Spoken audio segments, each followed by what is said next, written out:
This is the Dog Savant Podcast with your host, Brett Endies. Welcome. This is the Dog Savant Podcast. I am Brett Endies. I'm your host.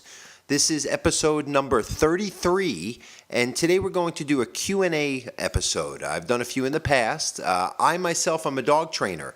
I'm a problem behavior specialist. I also work with puppies, dogs and their owners. That's the most important part of this, is connecting them in their home and their real life situations they share, and this is what this podcast is about. We also talk about subjects such as hunting, life, not really politics, but psychological politics, and we just get into it. So anyone who's been listening, I really appreciate it. Anyone who's been asking questions, sending me your feedback, awesome. Anyone who's new to this, I have other episodes that cover a wide range of, again, mostly dog-related topics, dog behavior topics. Have some guests. We're going to have another guest on in a couple weeks as well. Share, subscribe to this, let everyone know about it. It helps dogs. It helps dogs in the real world. So I figured it could help you too. That's why I put this out here every Monday. So thank you so much. Oh, and also we have a sponsor. If you go on wildzorafoods.com and enter the code THEDOGSAVANT, THEDOGSAVANT, you will save 20% off your first order. And what they are is they are healthy, paleo-friendly, freeze-dried foods. They make meals, they make snacks. They have nice bars that I like to get. They're very healthy and they're delicious.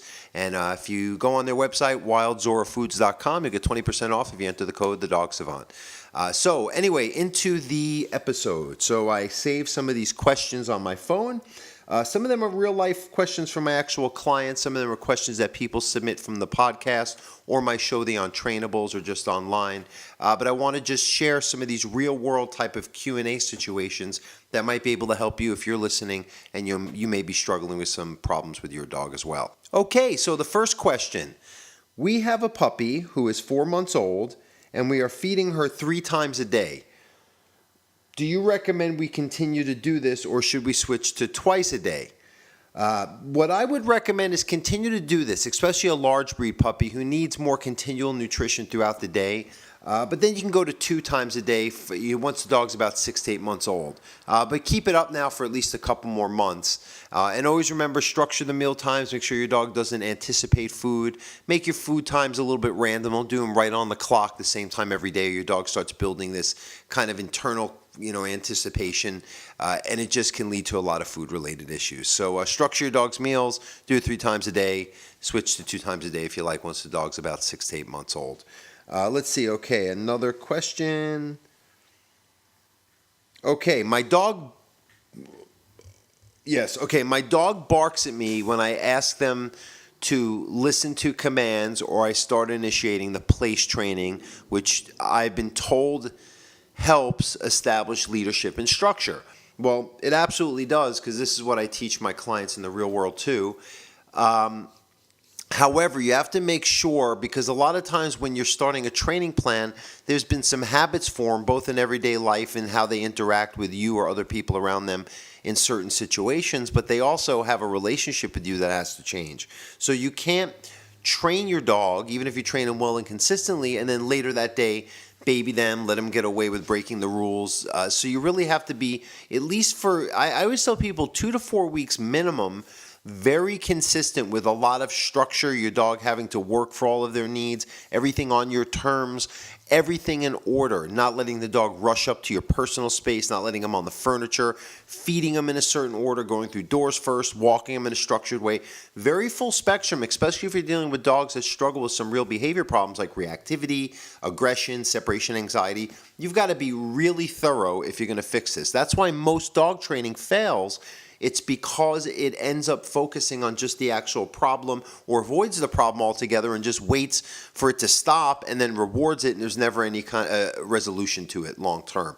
You want to get to why these dogs do what they do and resolve the issues. I have many podcasts talking about it, but in a nutshell, a dog will bark at you or feel that they have to even wake you up in the morning to get the day going, because there's this over-anticipation. We always talk about this, waiting for the next shoe of life to fall. And we have to teach a dog to just go with the flow more, to be more relaxed, more calm, more accepting life on your terms. So hope that helps. That was actually a client, so I hope you're watching this and Hopefully this reiterates the way I answered your question earlier.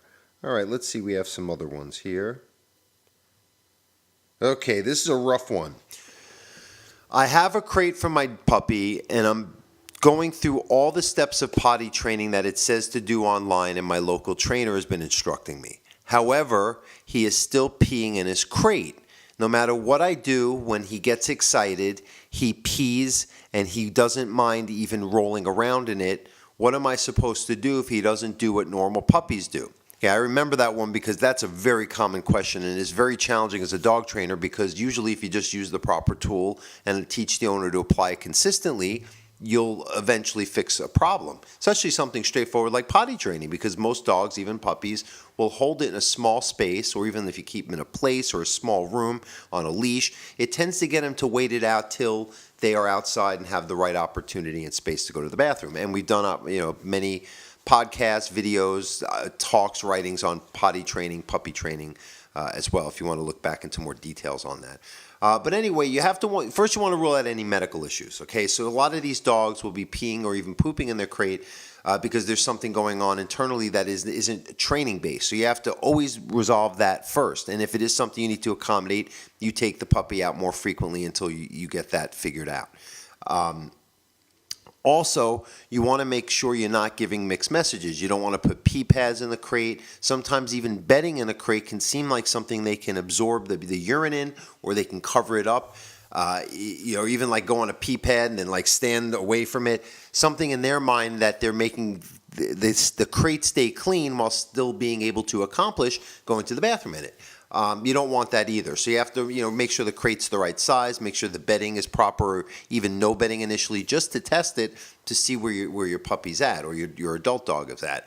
A lot of these dogs, though, once you've dialed all that in, it's because they're becoming so overstimulated, which I talk about all the time, by both when they're out of the crate and the activities going on around them when they are in the crate. A lot of these dogs, like I was talking about before, the puppy that's the dog that's barking, they just feel like they need to have everything on their terms. And when a human asks them to do something, that's hard for them to accept. And dogs, it's a better way of life for them to let us guide them because we buy the dog food and we're taking care of them. We provide the shelter. So all they have to do is just relax. And some dogs are very intelligent, very sensitive to change and transition, and agenda-minded. And we have to teach them how to relax, how to accept things on your terms, but also in a calmer way to get their needs met because we know we're going to take care of them. They don't have to be so impatient, and that's something we shouldn't feed into, or you're going to get a dog that is always reacting to things that they're not able to be part of. And that's where a lot of these dogs, I see this in a lot of families with dogs that have puppies with children, where they're getting so revved up when they're in and out of the crate, it's just they can't hold themselves. It's just like puppies or dogs that'll piddle when they meet people. They're getting so overstimulated, teamed up with not learning proper bladder control by not having a good potty training regimen, and they end up, they're fine until there's just something too exciting where they can't hold their faculties. And that really, a dog should learn how to hold that ability, to not pee, not go to the bathroom over an extended period of time despite what's going on around them, like you're building a muscle. And that's where the crate helps. And I won't get into it, but I have plenty of information, podcast videos on potty training that you might want to look into if this is something you're struggling with. But you have to rule out what's causing it. So if your dog is getting too stimulated, you have to go back to some basic training, some leadership training, structured training, so the dog feels when they're out of the crate, there's some order, so the crate is something that they can feel is not taking them out of their agenda that's working, just zipping around the house too independently. Puppies need a little more order, and then the freedom gets earned as they can handle all those options. So, really, again, you have to kind of take it down from, well, if it's a medical thing, we can't address training yet. Well, that's done. The crate is going to be your best tool to teach a dog instinctively to hold it in a smaller space. So let's make sure that's properly dialed in. And then if it's still the dog is going in their crate, we have to rule out things like why they're getting so overstimulated they just can't stay conscious enough to hold it once they're in a place that, as we know, most dogs will hold it in a smaller space. You want to make sure the food is nutritious. You want to make sure they're not drinking too much water. All these little details. You just want to get everything dialed in so you can figure out what the root cause is and address it so your dog can progress, because your dog's got to learn to go outside and hold it for a specific period of time and stay clean indoors while they're waiting to go outside again. So work on that. And let's see, we'll do one more question, and then I have a point that I want to make, as I want to talk about here. Let's see.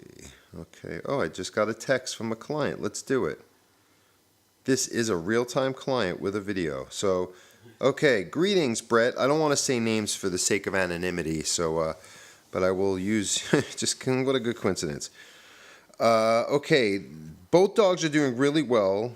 In particular, So is the name. I'm making up the name of the dog I'm talking about. Has made amazing progress in just a few days. I did have one question about crate training. There we go, as we're talking about it.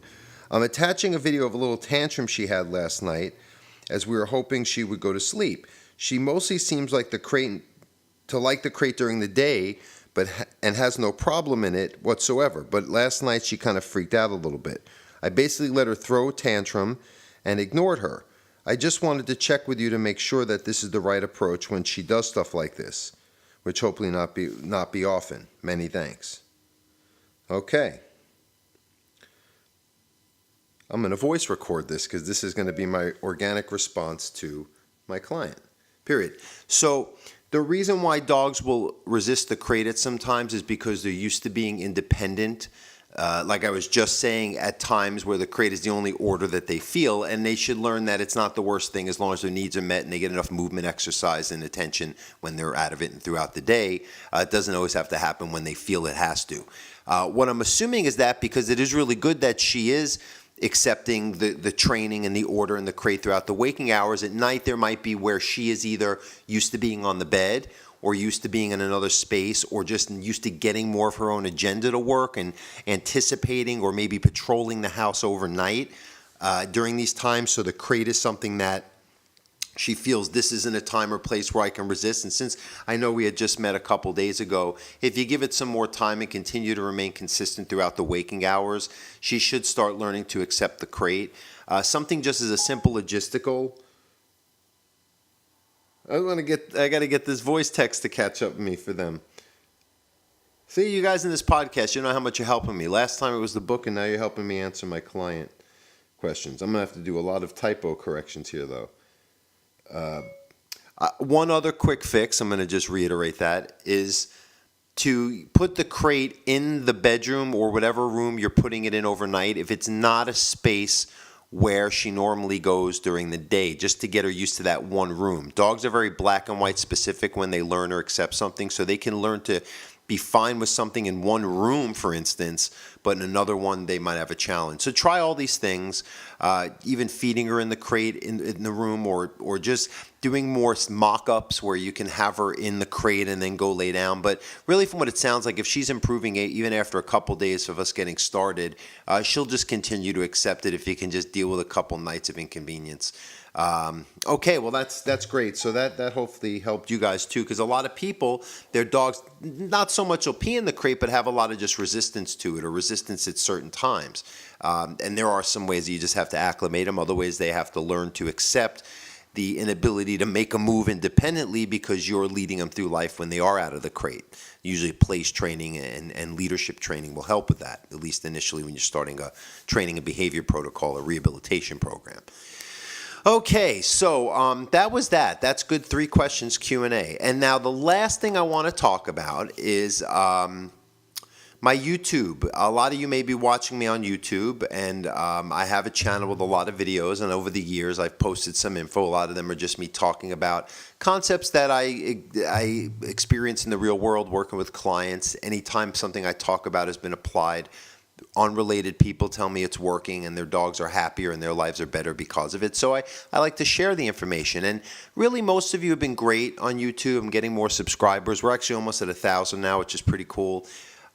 People on my show, the Untrainables, who've been following and watching, have been so positive and lovely. But once in a while you get people, leave a bad comment. And I don't have to get specific, but some of them, and maybe even right here, this whole episode we just did, people say, I have no idea what he's talking about. It makes no sense. Or he lost me at this point, whatever. This way of thinking is not always...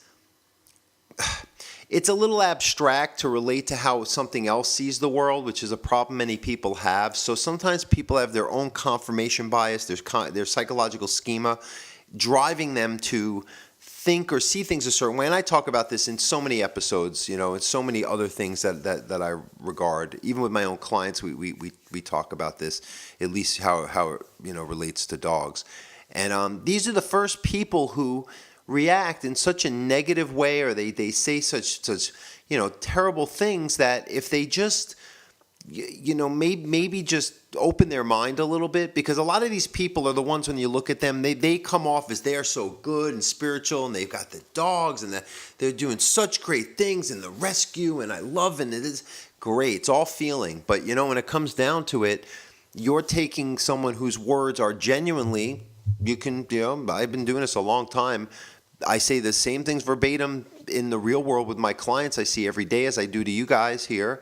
And again, most of you are taking this and it's helping you, and you're applying it, and you're asking amazing questions, and I want you to keep doing that. But I get these comments, and you can't control the trolls, right? But it's sad. It's not sad to me. I'm just going to delete you and block you. I'm not going to entertain you.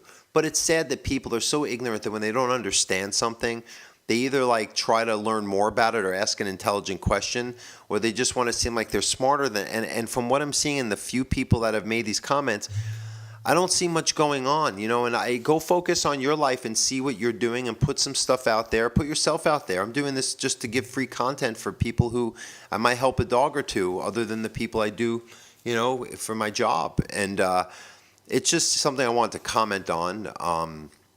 Because it's just sad that there's a lot of people that are thinking this way, where they have a feeling about something and they step in with they'll tell their doctor they know better because they have a gut feeling. Your inclinations aren't always right if you're not experienced and haven't walked the walk to chime in on it. So that's that. Anyway, let's wrap up here. Episode 33, Q&A. Don't forget, on iTunes, I need you to subscribe. I need you to leave a good review. I need you to share. I need you to share on social media, subscribe, all that. Go on my website, dogtrainingla.com. You can go to my YouTube channel, youtube.com/dogtrainingla. All of these places I give content at least once a week. I give on my Instagram at the Dog Savant. All of these places you can get some little bits of information, or these podcasts, just more to help your dogs. So spread the word. Let's help more people. Thanks again for watching. Thanks again for listening. If you're on iTunes here. And again, always train your dog and love your dog. Thanks, everyone. Have a good day.